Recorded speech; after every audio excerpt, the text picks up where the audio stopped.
ठीक है। Hello students, मैं डॉक्टर आरपी सिंह देव। आज का टॉपिक इम्पॉर्टेंट होने वाला है बोर्ड पॉइंट ऑफ व्यू से। ठीक है, 10th क्लास के लिए ये टॉपिक इम्पॉर्टेंट है और ये टॉपिक हम जितना पढ़ा देंगे उतना आप एनसीईआरटी में एक बार रीड भी कर लेंगे। एनसीईआरटी से थोड़ा सा मैं ज़्यादा पढ़ाऊंगा, जितना मैं पढ़ाऊंगा उतना एक्सरसाइज के लिए सफिशिएंट है और तो बहुत ही ज़्यादा इंपॉर्टेंट है। आप इसको जो है साथ साथ में वेरीफाई करते चलें कि भाई कौन कौन सा हेडिंग और कौन कौन सा जो वर्ड है which is very important related to the paragraph which is present in your NCERT 10th class. तो रिप्रोडक्शन चैप्टर लाइफ प्रोसेस में काउंट आउट है। रिप्रोडक्शन चैप्टर हाँ वहाँ पे भी काउंट आउट है। फीमेल रिप्रोडक्टिव या रिप्रोडक्शन या फीमेल रिप्रोडक्टिव स्ट्रक्चर की हम बात कर रहे हैं। तो सामने बना है वो हमने पहले से बना दिया जिससे कि आप लोगों का टाइम वेस्ट ना हो।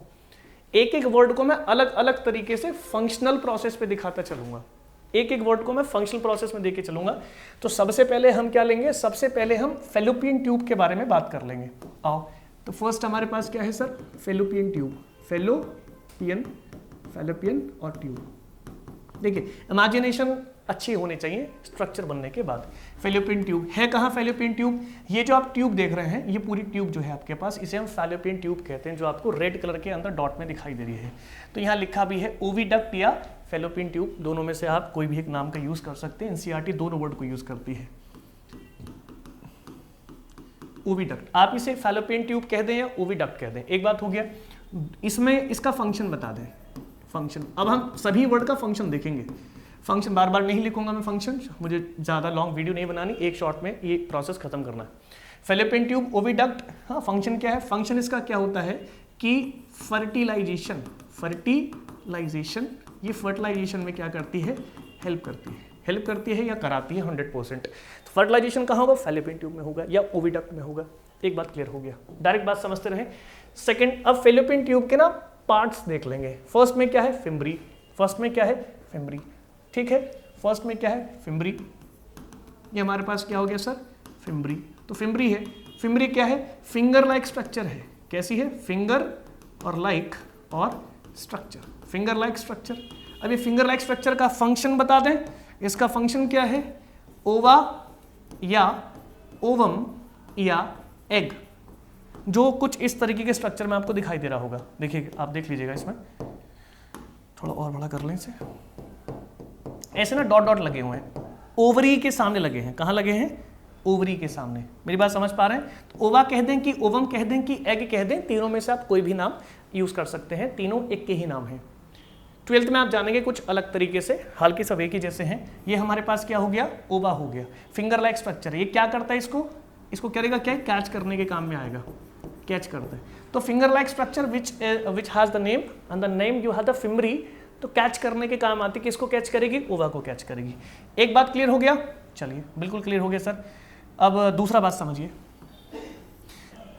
फिम्बरी के बाद इनफंडिबुलम देख लो कहाँ है। ये हो गया finger like structure, fimbriae, and second one you have the infundibulum. तो इसके ठीक बैक साइड का जो हिस्सा है, ये वाला जो हिस्सा है, इसे आप बोलते हैं इनफंडिबुलम। ठीक है, तो लिखो भाई इनफंडिबुलम। इनफंडिबुलम का फंक्शन बता दो, इनफंडिबुलम। देखिए इनफंडिबुलम का अगर आप फंक्शन की बात करेंगे, इनफंडिबुलम क्या फंक्शन की बात करेंगे, तो उसका फंक्शन क्या है, इसका फंक्शन है होल्ड रखना। किसको होल्ड करेगा, होल्ड करता है, होल्ड ऑफ ओवा, वही लिखेंगे, ओवम, और you can call the egg also, कुछ समय के लिए होल्ड रखता है। ठीक हो गया। उसके बाद आप आ जाओ, then you have the ampulla, very important. देखिए क्वेश्चन बनता है सर एम्पुला से, याद रखिएगा, एम्पुला से क्वेश्चन बनेगा। ठीक है, देखो हमारे पास क्या है, एम्पुला। अच्छा, एम्पुला का क्या फंक्शन है, एम्पुला एक तो ये लार्जेस्ट पार्ट है इन फेलोपियन और ट्यूब। फेलोपियन ट्यूब का लार्जेस्ट पार्ट है और यहीं पर हम कहते हैं कि फर्टिलाइजेशन होता है। फर्टिलाइजेशन और प्लेस, ये वो प्लेस है जहां फर्टिलाइजेशन होता है। फर्टिलाइजेशन का मतलब क्या हुआ, मैं ये अभी थोड़ा बता रहा हूं, उसके बाद उसको बहुत बड़ा एक्सप्लेन करूंगा। इसे कहेंगे ओवा और इसे कहेंगे स्पर्म। एक हो गया ओवा और दूसरा स्पर्म। जब ये दोनों क्या करेंगे, फ्यूजन, ना कि फीजन। फ्यूजन का मतलब होता है मिलना मतलब मिक्स हो जाना, एक दूसरे के साथ कांटेक्ट करना। या मिक्स होने का मतलब है न्यूक्लियस इंटरमिक्स। जब न्यूक्लियस इंटरमिक्स एक दूसरे से करेंगे तो कुछ नया बनेगा, ये कुछ नया बना, इसका नाम हमने बोला जाइगोट, इसे हमने क्या बोल दिया, जाइगोट। इस प्रोसेस को कहते हैं फर्टिलाइजेशन, ये जो प्रोसेस हुआ इसे फर्टिलाइजेशन कहेंगे। ये क्या है, यूनिसेल, क्वेश्चन आ गया, यूनिसेल है, ये क्वेश्चन आया है। और ये भी क्या है, यूनिसेल, यूनिसेल मतलब दोनों एक एक सेल होती है, सिंगल सेल से रिलेट करती हैं। आगे बढ़िए, उसके बाद क्या है आपके पास, next one is called the isthmus, बहुत इंपॉर्टेंट है, लोग पढ़ते नहीं है इसके बारे में, मतलब इसके पार्ट्स छोड़ देते हैं, बहुत गलत है।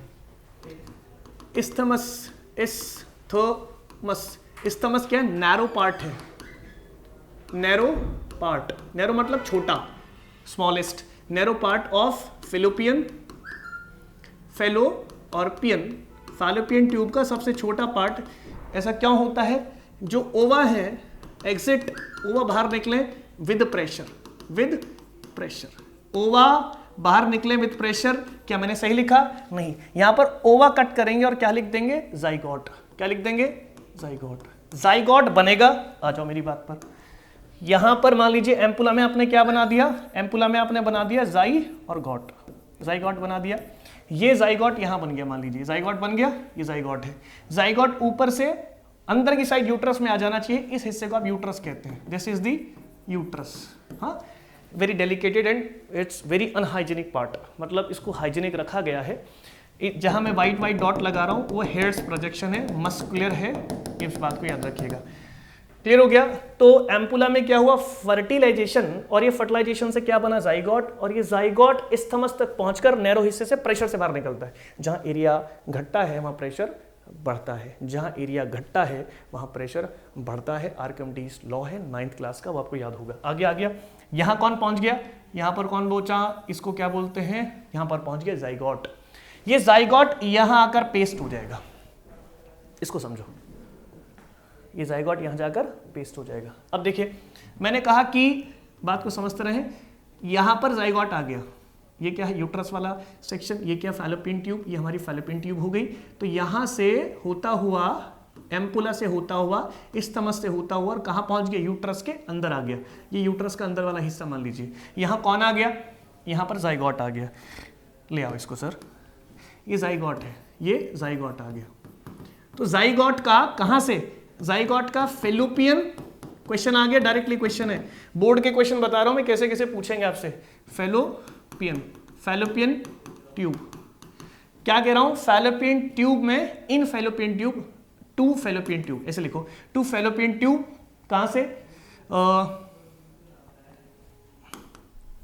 Fallopian tube to uterus, uterus, travelling of क्या, जाइगोट, जाइगोट की जो ट्रैवलिंग है इसे क्या बोलते हैं, इस कॉल्ड क्या, इम्प्लांटेशन। क्वेश्चन आ रखा है sir, implantation, this is called the implantation. तो पूछ लेगा एक नंबर के क्वेश्चन में, what do you understand to the implantation. Implantation में कौन जाता है, जाइगोट जाता है। कहां से जाता है, फैलोपियन ट्यूब से यूट्रस की वॉल पर। कौन सी वॉल पर गया है, देखो हमारे यूट्रस में, जो फीमेल का यूट्रस है, इस यूट्रस में 3 तरीके की लेयर होती हैं, लेयर नंबर 1, लेयर नंबर 2 और लेयर नंबर 3, 3 तरीके का लेयर होता है। बात समझ लें, जो बाहर वाली लेयर है उसको हम क्या बोल रहे हैं, एक्टोडर्म, बीच वाली लेयर उसे बोल रहे हैं हम मेसोडर्म, और जो बिल्कुल अंदर वाली वॉल है उसे हम बोल रहे हैं एंडोडर्म। तो 3 लेयर है, बाहर वाली को बोलेंगे एक्टो, बीच वाली को मीजो, और बिल्कुल अंदर वाली को एंडो। एंडो मतलब अंदर, एक्टो मतलब बाहर, बीच में मतलब मीजो मतलब मिडल। तो 3 लेयर है। अंदर वाली लेयर पर आकर ये जाइगोट यहां आकर पेस्ट हो जाता है, ये जाइगोट आ गया, ये आकर पेस्ट हो गया, यहां पर आ गया जाइगोट। अब ये जाइगोट जो वहां से, कहां से, यहां से घूमता घूमता घूमता जो यहां आकर पेस्ट हुआ है, इसे बोलते हैं इम्प्लांटेशन। क्वेश्चन आ गया एक और, कि आप ये बताओ कि इम्प्लांटेशन में टाइम कितना लगता है, इम्प्लांटेशन में टाइम कितना लगेगा, तो आप कहेंगे 5 to 7 मिनट्स, 5 to 7 मिनट लगेगा। डेज के हिसाब से देखोगे, आने में तो इसको इतना टाइम ही लगना चाहिए, लेकिन अगर डेज के हिसाब से देखो, मेरी बात समझ लीजिए, मिनट के हिसाब से भी 5-7 मिनट लगता है, लेकिन अगर हम बात करेंगे डेज के हिसाब से तो 5 to 7 डेज ही लगते हैं। नहीं समझ रहे हैं, दोनों बातों में अंतर है सर, लेकिन क्वेश्चन बिल्कुल एक्यूरेट है। टाइम पूछेगा मिनटों के हिसाब से तो 5 to 7 मिनट ही लगता है, क्योंकि स्पर्म के चलने की स्पीड अलग है, जाइगोट के चलने की स्पीड अलग है, जाइगोट चल नहीं सकता, जाइगोट को पीछे से प्रेशर दिया जाता है, जाइगोट को पीछे से प्रेशर दिया जाता है। और कौन प्रेशर देता है ये आपको पता होना चाहिए। इसको बोलते हैं cilias and peg cells, cilias and peg cell. मैं बताऊंगा कैसे, ये बात समझ में आ गया। इम्प्लांटेशन में टाइम कितना लगेगा। अब ये इम्प्लांटेशन कहाँ होगा, वेयर कहाँ होता है, एंडोडर्म। कहाँ होगा, एंडोडर्म लेयर, एंडोडर्म लेयर पे होता है। तो आपको डायग्राम से भी लेबलिंग दे सकता है, तो लेबलिंग बड़ी इंपॉर्टेंट हो जाती है। फिर पीछे आ जाओ, इतनी बात क्लियर हो गया। यहां से होता होता कहां पहुंचेगा, एंडोडर्म के लेयर पर आकर पेस्ट हो जाएगा। समझ में आ गया, इतनी बात पूरी हो गई।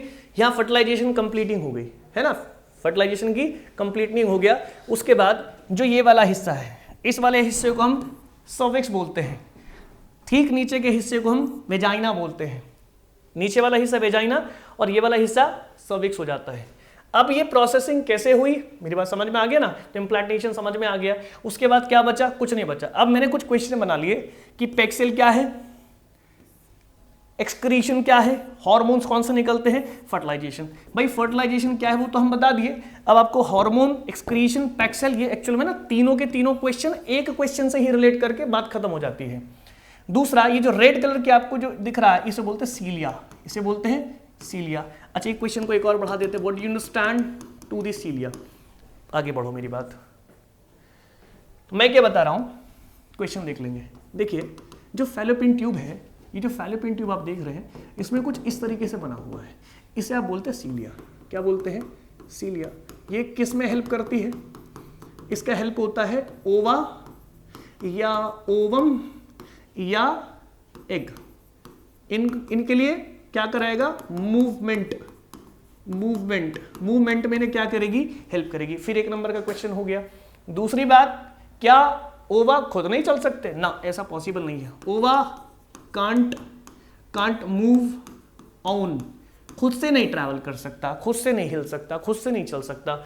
सीलियास ऐसे करेंगे ट्यूब में, पीछे आओ, ठीक है, ये सीलियास है तो ये ऐसे करेंगे और ऐसे करते करते करते करते करते जाइगोट को यहां अंदर ले आएगा, ऐसे करते करते, ठीक है। जैसे कार साफ होती है ना, आपने देखा होगा कार साफ करते समय ऐसे रोल घूमते हैं ब्रश, और जब ब्रश घूमते हैं तो इस तरीके से कार साफ होती होती आगे जाती है, वैसे ही जाइगोट आगे ट्रैवल करता है। इसीलिए समझ में आ गया। एक क्वेश्चन और कहा गया है, पैग सेल। क्या बोल रहे हैं, पैग सेल्स। देखिए फैलोपियन ट्यूब जो होती है, इस फैलोपियन ट्यूब में कुछ ऐसा सा प्रोजेक्शन होता है, वो देखने को नहीं मिलता लेकिन पढ़ने को मिलता है 10th क्लास में। तो यहाँ पर इसको पैग सेल कहते हैं। अगर मैं इसकी डायग्राम बनाऊं तो पैग सेल की डायग्राम ऐसी है, अनार के जैसी। अनार समझते जो दिवाली पर यूज करते हैं। तो इसमें ना क्वेश्चन पूछा गया कि एक तो ये और एक ये, इसे हम क्या बोलते हैं, ये भी सीलिया हैं। तो याद रखिएगा पैग सेल में सीलिया नहीं होते, यहाँ पर पैग सेल बनी तो होती है लेकिन सीलिया एब्सेंट है। तो होता क्या है, यहां से निकलता है क्या, हार्मोन। या तो आप हार्मोन लिख दें या बायोकेमिकल, या बायोकेमिकल लिख दें, या तो आप हार्मोन लिख दें या बायोकेमिकल्स लिख दें। अब केमिकल कौन से निकलते हैं या हार्मोन कौन से निकलते हैं, ईस्टिरोजन। दूसरा कौन सा निकलेगा, दूसरा प्रोजेस्टेरॉन, प्रोजेस्टेरॉन। मेरी बात समझ में आ गया होगा। एक बार फिर रिपीट कर रहा हूं, ये लास्ट वाली बात। क्या मैंने कहा, जो फैलोपियन ट्यूब है उसमें जो ये आपको धागे जैसी, थ्रेड जैसी स्ट्रक्चर दिख रही है, उसे आप सीलिया कह रहे हैं। हेल्प करती है ओवा, ओवम, एग में मूवमेंट में। लेकिन शर्त यह है कि ओवा खुद चल नहीं सकते क्योंकि उसके पास सीलियास नहीं है, फ्लैजिलास नहीं है, ये सब नहीं होता, मतलब चलने के लिए कुछ पर्टिकुलर चीज नहीं है उसके पास। पैग सेल सीलियास के बीच में ही छोटी छोटी सी प्रोजेक्शन सेल के जैसी लगी होती है, ये ऐसे बना है। तो क्वेश्चन पूछा गया इसलिए मैंने आपको बता दिया कि सीलिया नहीं होते इस पैग सेल के ऊपर। जैसे मेरे सर के ऊपर हेयर है, तो अगर हेयर ना हो और पसीना निकलता रहे तो कुछ ऐसा सा है, ठीक है। तो ये केमिकल जो है बायोकेमिकल, इसे हार्मोन निकलता है। ये उस आप दोनों में से कुछ भी कह सकते हैं कि हार्मोन निकल रहा है कि बायोकेमिकल। इसमें से ईस्ट्रोजन और प्रोजेस्टेरॉन निकलता है। क्वेश्चन पर आ जाओ, ये तो क्वेश्चन सब हो गए, और क्वेश्चन पर आ जाओ। इसमें से कुछ बाकी हुआ, सब पढ़ा दिया, ठीक है। इसमें से कुछ बाकी ना सर, कुछ नहीं बचा, ये क्वेश्चन भी हम लोगों ने कंप्लीट करा दिया, ठीक है। आ गया हो। उसके बाद देखिएगा, तो यहां पर हमने देखा कि बेसिकली कि फर्टिलाइजेशन, दूसरा इम्प्लांटेशन, तीसरा लेयर्स, हाइजीनिक सेक्शन, है ना, ये सब देखा। एक हो गया ओवरी। क्या हो गया, ओवरी, ओवरी आ गया। तो आप याद रखिएगा ओवरी रिलीज करती है ओवरी रिलीज करती है ओवा, ओवम और एक्स। और ये जो ओवा, ओवम और एक्स होते हैं ये यूनिसेल्यूलर होते हैं। कैसा होता है? यूनिसेल्यूलर मतलब ये सिंगल सेल है। कैसी है ये? Single cell. क्वेश्चन पूछ लेगा सर, सिंगल सेल होती है। जब किसी से मिलती है स्पर्म से तो मिलने के बाद कुछ इसमें प्रोजेक्शंस अलग आते हैं। अब मैं कह रहा हूं कि मैंने ये कहा कि this one is you have what, इस आप क्या करें, इसे बोल रहे हैं आप ओवा है सर, ये ओवा हो गया, ठीक है। तो ओवा के पास अपना खुद का न्यूक्लियस होता है। क्या होता है? न्यूक्लियस तो क्या है? प्रेजेंट होगा। इसके अंदर आपको एक केमिकल फिलअप मिलेगा, ये केमिकल हो गया। इस केमिकल का नाम है cytoplasm. This is called the cytoplasm. Cytoplasm बड़ा अच्छा क्वेश्चन है सर। साइटोप्लाज्म पर क्वेश्चन पूछेगा कि ओवा या फिर ओवम या फिर एग, फीमेल जो एग होता है उसके अंदर क्या साइटोप्लाज्म फिलप्ड होता है? हाँ होता है। क्यों होता है? इसी साइटोप्लाज्म को लेने के लिए स्पर्म इसके पीछे ट्रैवल करता है, क्योंकि लिविंग नहीं हो सकता इसके बिना, ठीक है। और can't move because has not, क्या नहीं है? सीलियास। क्या नहीं है? सीलियस नहीं है। ये एक प्रोजेक्शन है। ये क्या है? एक प्रोजेक्शन है, स्ट्रक्चर है। ये एक प्रोजेक्शन है जो कि हेल्प करती है, किसके लिए हेल्प करती है? In movement. ये मूवमेंट में हेल्प करती है। किस में हेल्प करती है? मूवमेंट में। इससे ज़्यादा नहीं पढ़ना आपको। ये फर्टिलाइजेशन का एक स्ट्रक्चरल के साथ में एक बेसिक क्या है? फंडा था, और आपने क्या करा? इसको कंप्लीट कर लिया। क्लियर हो गया? तो एक बार मैं आपको ये दिखा दूं जिससे कि आपको समझ में आ जाए। ये प्रॉपर समझ में आ रहा? अच्छा हाँ, अगर कोई प्रॉब्लम होती है तो आप कमेंट में पूछिए, मैं तुरंत आपका आंसर दूंगा। ये याद रखिएगा, क्योंकि सीरीज़ पूरी चला दी मैंने अब 10th क्लास के लिए, तो आप याद रखिएगा कि पर डे आपको जो है शॉर्ट्स में भी मिलेगा और वीडियो फॉर्म में मिलेगा, तो आप लगातार देख सकते हैं। बोर्ड के एग्जाम कैसे टैकल करने हैं वो आप मुझ पे छोड़ दें, कंटिन्यू बस देखते रहो तो आपको हेल्प मिलेगा सर, ठीक है। ये सब टॉपिक आपके सामने है, 1 by 1 you have complete topic. तो थैंक यू फॉर वॉचिंग। ज़्यादा से ज़्यादा इसको देखो तो ज़्यादा बेहतर है, और रिपीट करके देखते रहिए बार बार, इसलिए मैं ज़्यादा बड़ा वीडियो नहीं बना रहा हूँ। Thank you class.